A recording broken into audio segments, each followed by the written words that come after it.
Well, the San Francisco 49ers defense was already terrifying, and here on Halloween, they somehow found a way to get even scarier. Here to break it all down is Brian Peacock, one of the hosts over at Locked On 49ers at BD Peacock on your favorite social media. Brian, this is huge for the San Francisco 49ers. Chase Young on his way to the Bay. How does this impact this San Francisco 49ers team, let alone defense?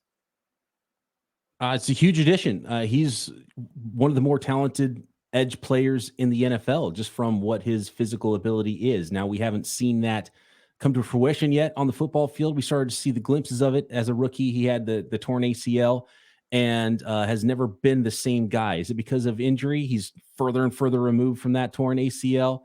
But if there's anybody that can get the most out of him, it's two people in particular, which I love that this is the landing spot for Chase Young, as much as I like it for the 49ers, because Chris Kosaric, it's a perfect fit for him. Wide 9 scheme, line him up wide, point him at the quarterback, use that explosive get off to go after opposing teams' quarterbacks. And that's what that defense is all about there, getting pressure with the front four and then reuniting him with his old Ohio State teammate in Nick Bosa, who is a super motivated guy. There's a ton of motivated people on that defense. Fred Warner will be right behind him as well to give him a goose if he needs it, right?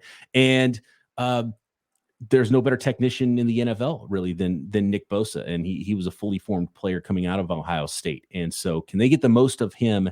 And he's already on pace to have his best sack production for a full season in his NFL career. Chase Young is. So I'm excited to see what they can get out of him and what he can give the 49ers down the stretch with just another weapon coming off the edge. And it's all predicated on getting pressure with your front four so they can do what they need to do with the back seven in coverage. And the 49ers haven't gotten enough pressure recently. And John Lynch, one of the most aggressive GMs in the NFL, 49ers are all in, said, we're going to attack this window and we're going to make another huge deadline move. I love it for the 49ers. Not a lot of downside here for the 49ers, spending a third rounder to get Chase Young.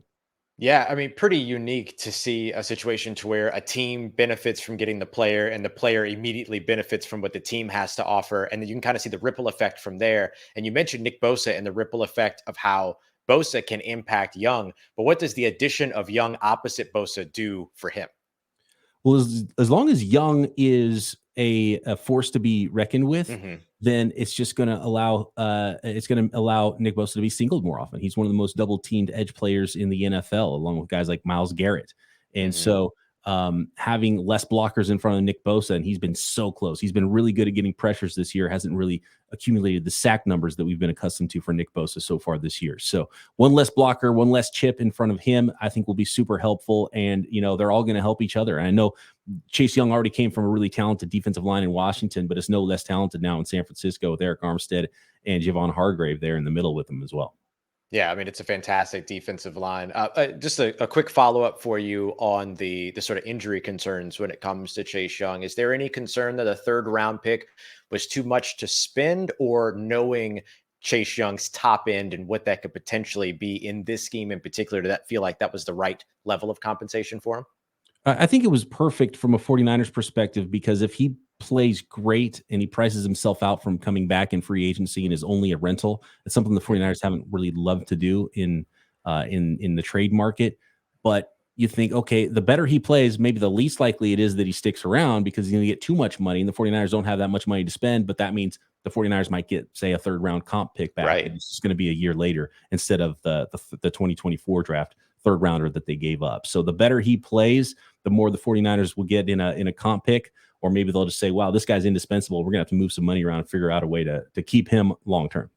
Yeah, it just feels very win-win as long as it all pans out. And if that happens, I mean, this is San Francisco 49ers team that started off 5-0, lost 3 in a row. A lot of folks started to kind of look down on the San Francisco 49ers, giving up some ground in the NFC West. How does this move, assuming that Chase Young is healthy and plays the way that they hope that he will, how does this impact their ability to compete moving forward? Yeah, it's huge. The defense has let them down the last couple of weeks, and that's something that's not happened in recent history with the San Francisco 49ers. That unit really runs the team and allows the offense to do what they need to do and continues to give the ball back. And part of that is pressure. And I know the 49ers were calling around for both edge rushers and cornerbacks, but one thing a great pass rush does is help out those guys on the backside. So it'll help coverage as well as it helps stop the run and all of those things up front for the 49ers. So it's huge. And it all starts up front with the Niners, and they said it from day one when John Lynch and Kyle Shanahan were hired. They're going to focus on building through the defensive line. And they weren't lying. Yeah. Yeah. No kidding. See an opportunity to get better.